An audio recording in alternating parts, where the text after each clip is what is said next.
Trot like you will down Fegley Hill, and think about it all the while.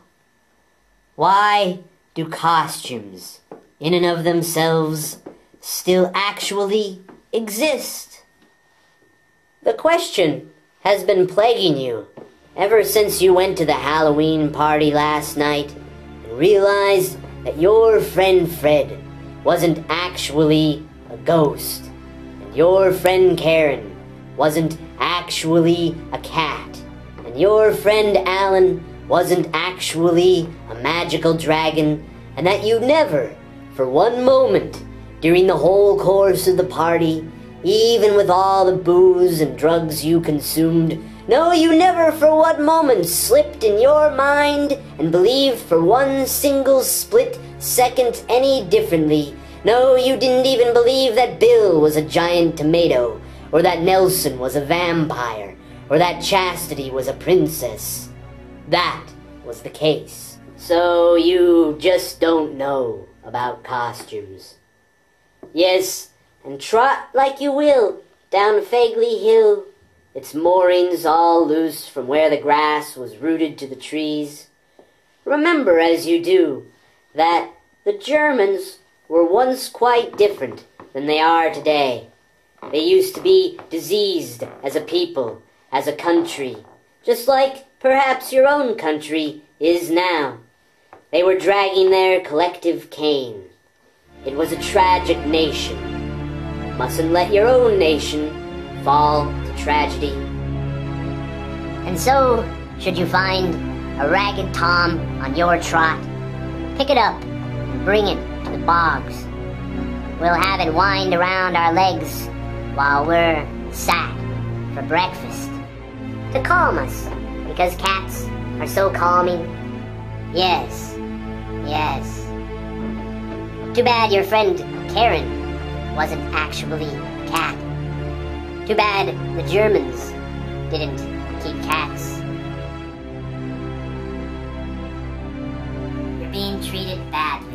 I'm not saying that much all the way to that extreme with this, but yes, sometimes, and a kind of symbol for this treatment is the toilet paper situation.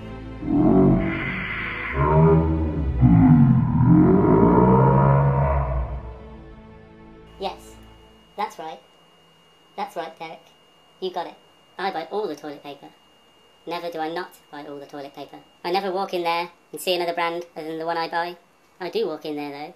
I walk in there at 4 o'clock and there'll be 3 rolls. And then I walk in there at 5 o'clock and there'll be 2 rolls. All because someone has a cold and needs to blow their nose and doesn't consider Kleenex a personal item. Not a communal item. Not that the toilet paper is communal now, but it was supposed to be. And it was for a while at the beginning, but now? No. From now on, I buy my own toilet paper. I put it under my bed in a Tupperware thing. It's mine. You guys, you do, whatever.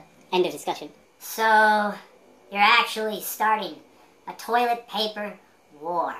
It's not a war. It's more like a grudge match.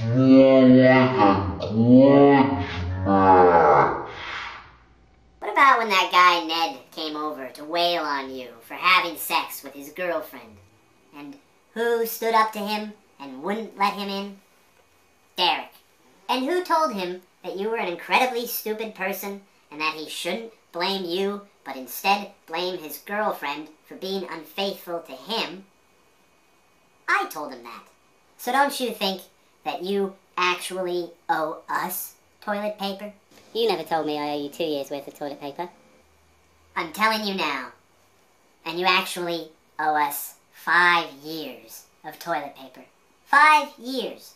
Or else I'm going and finding that guy, Ned, and telling him that you're preternaturally intelligent and that you manipulated his girlfriend into having sex with you.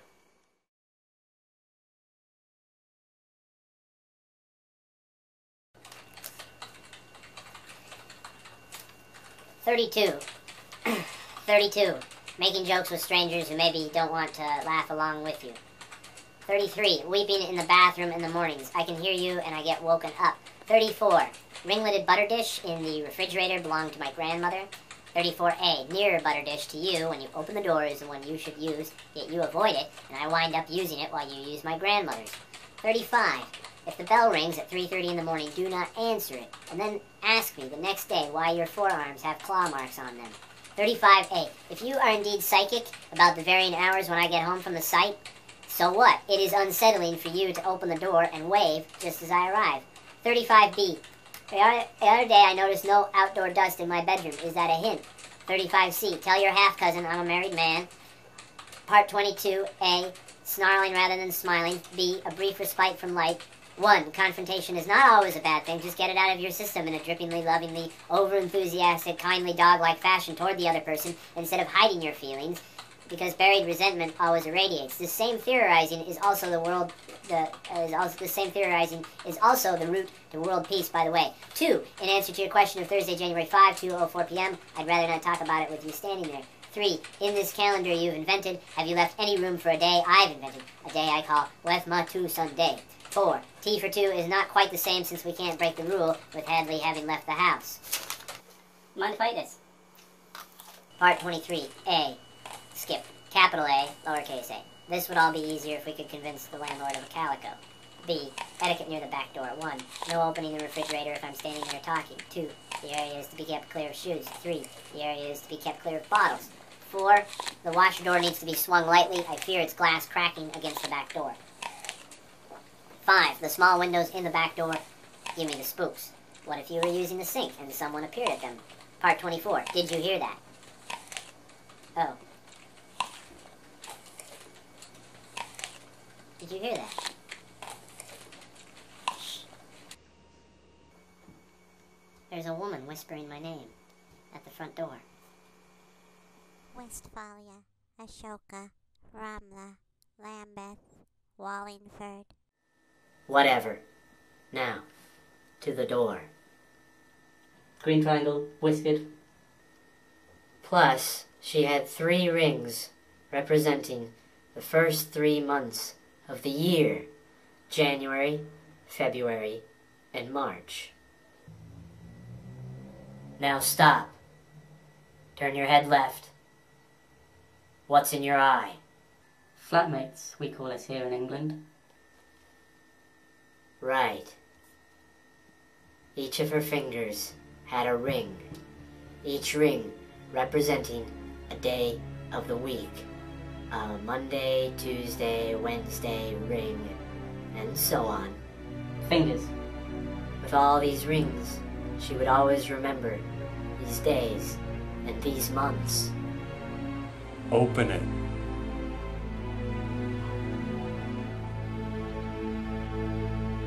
Is she out there? Yes. Reciting names of cats.